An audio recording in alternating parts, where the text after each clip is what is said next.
Hello, everyone, and welcome back to Bhakti Fundamentals. Today, we return with our next question and answer session on the interesting topic of time, or Kala Tattva, as it's referred to in Sanskrit. We may be surprised to learn that time is actually one of the 5 essential topics covered in the Bhagavad-gita. In total, the main topics of the Gita are Ishvara, the Supreme, Krishna, the jivas, like all of us, the individual spirit souls, prakriti, or material nature, karma, and time, or kala tattva. So time is actually a foundational topic in spiritual life, even though, interestingly, spirit is unaffected by time's influence. We are actually spirit. Remember that we are each individual souls. We are essentially spirit and not matter, and thus we are actually unaffected by time. Only our material bodies and minds are subject to the effects of time.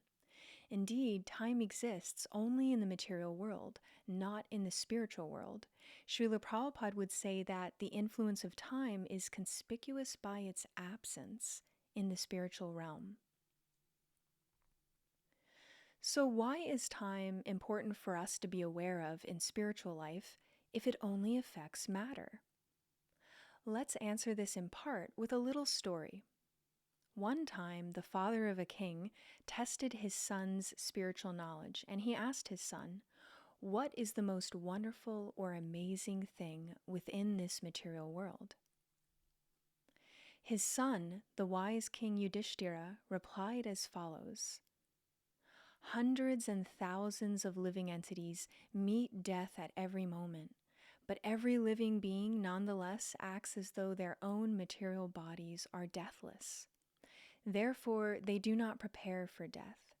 This is the most wonderful thing in this world." And this was exactly the answer the king's father was looking for. His son passed the test.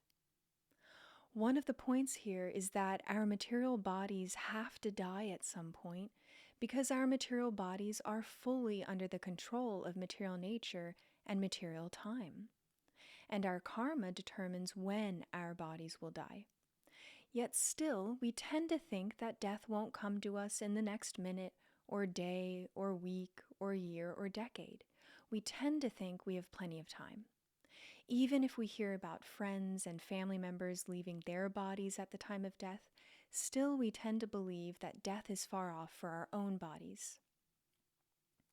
This tendency is dangerous because it means that we do not prepare for death, and it makes the moment of death all the more painful for us when it does arrive. The exchange between father and son here is excerpted from the Mahabharata, the larger epic that contains the Bhagavad-gita within it, and it's a very instructive exchange. Time is always moving forward. We do not know how much time we have left in our current bodies, and yet we often busy ourselves exclusively with our day-to-day activities, job, school, career training, etc., rather than also resolving the existential questions of life. On this note, there's an eye-opening verse about time in the Srimad Bhagavatam, which is the text that we study after the Bhagavad-gita. The Srimad Bhagavatam continues and expands upon the topics of the Gita, especially in regards to devotional service or Bhakti Yoga. In this particular verse, Krishna states, "As a mass of clouds does not know the powerful influence of the wind, a person engaged in material consciousness does not know the powerful strength of the time factor by which he is being carried." This verse wakes us up. In the Gita and in the Srimad Bhagavatam, we are urged not to go about our lives cluelessly. We are urged to be conscious, spiritually conscious. The Bhagavad-gita also reminds us that despite the niceties and joys of our daily lives, we are always acting under the relentless influence of material time. Sometimes, when we're not too busy with things and someone asks us what we're doing, we might say, "Oh, I'm just killing time." However, even as we utter those words, material time is reducing the duration of our material bodies. We cannot stop time. We cannot go back in time. We cannot jump to a time in the future. We can act only in the present moment. Science fiction novels and television shows sometimes center around time travel, but we learn in the Gita that time is Krishna's energy. We do not have the potency to control the time factor, just as we cannot control the weather. Thus, in the material world, we live and operate under the strict constraints of material time. If we think about it, on a day-to-day basis, we are always conscious of time to a degree, whether it's time to get up for work, time for lunch, time to pick up the kids from school, etc. And our days are filled with completing things on time or in a timely fashion. We often think about time in terms of its influence on us in the short term, a deadline we have coming up, a doctor's appointment coming up, our next vacation, counting down the days to Christmas, etc. However, in the Gita, Krishna urges us to also consider what will happen to us in the long term. In other words, where am I going after this lifetime is over? This is one of the reasons that time is one of the essential topics of the Gita. Another reason, and the more important reason for us, is that in the Gita, Krishna actually provides us with the way to transcend material time. Time is such a relentless force of nature, and yet there is a loophole to being under its influence. We cannot control the time factor, but we can control what we do with our time. And if we use our time spiritually, we can actually transcend material time. Indeed, we can transcend the whole material world and reach Krishna in his spiritual abode, where there is no material suffering or anxiety, and where time is conspicuous by its absence. Spiritual life, Bhakti Yoga, is the loophole to the stringent nature of material time. And if we practice Bhakti Yoga, then we can ultimately become free of time's influence entirely and eternally. In whatever time we have left in our current bodies, whether our bodies are in youth, middle, or old age, if we spend that time trying to connect to Krishna and trying to serve him via the processes of Bhakti Yoga, beginning with hearing spiritual topics and chanting the Maha Mantra, then Krishna will guide us toward him. Krishna always reciprocates with our spiritual efforts, guiding us from within and bringing us into contact with those who can help us advance further on the path of bhakti. Remember that Krishna says in the Gita, chapter 4, verse 11, that he reciprocates with the desires of every living entity. He says, "As all living entities surrender unto me, I reward them accordingly." And at the most critical point in time, the moment of death for our bodies, if we think of Krishna, he promises that we will attain him. In the 5th verse of chapter 8, Krishna says, "Whoever at the end of their life quits their body remembering me alone," Krishna is referring to himself here, "at once attains my nature. Of this there is no doubt." Krishna goes on to explain that our consciousness at the time of death is extremely important.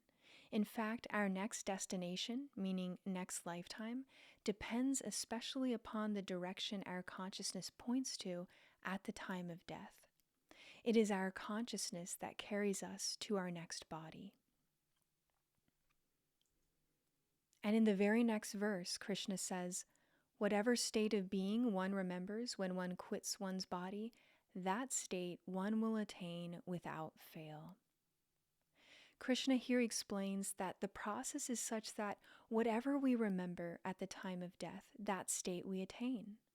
If we are thinking of the career we never had, or the house and things we don't wish to leave behind, or all the people in our lives who hurt us or whom we wish we had reconciled with, these thoughts will bring us back to the material world, because these things and people are all in the material world, and our corresponding material desires in relation to them will bring us back to the material world. And importantly, what we cultivate thinking about in life is what we will cultivate thinking about at the time when we must leave these bodies. The direction our consciousness points to at the time of death will naturally depend upon the activities we have performed throughout our lives. There is a verse in chapter 15 of the Gita in which Krishna provides us with a nice analogy in regards to this. He says, the living entities in the material world carry their different conceptions of life from one body to another, as the air carries aromas. Thus they take one kind of body and again quit it to take another. Thus, our consciousness throughout life matters, as it deeply affects our consciousness at the time of death, and that consciousness carries us forward into our next body, into our next situation. We hear in the purport to this verse from chapter 15, quote, "At the time of death, the consciousness one has created will carry one on to the next type of body." So this highlights the significance of our daily consciousness. Our daily consciousness actually molds the consciousness we will have when it's time for us to leave this body. This means that every moment counts. This is why it's important to think about time, or kala tattva, and to realize time's influence in the material world. And the truth is, we may not have as much time in our current bodies as we think we do. Day to day, we cannot see the changes in our material bodies in terms of aging. But if we look at a picture from 15 years ago and compare it to how we look now, our bodies, we can readily see the toll that time has taken on our bodies. Time is subtle. We cannot see it, but we can perceive its influence on our physical bodies and matter in general. It is not unlike gravity. We cannot see these subtle laws of material nature, but they are acting all around us at all times. But Krishna, who always resides in our hearts as Paramatma, our nearest and dearest friend, does not want us to remain in this material world under these stringent laws. He wants us to remember who we are, individual souls, and that we have a relationship with Him, and to then act on that relationship with Him. He wants us to engage in spiritual life, in Bhakti yoga or devotional service, and thereby become permanently liberated from material existence. This is why Krishna provides us with the loophole, the permanent solution to the anxieties of material life in the Bhagavad-gita. When we choose his solution of spiritual life, of Bhakti yoga, then we can transcend material existence by remembering Krishna now and at the time of death. And in doing so, we will attain him after our material bodies die. We are naturally repelled by the notion of death because we are actually eternal beings encased at present in material temporary bodies.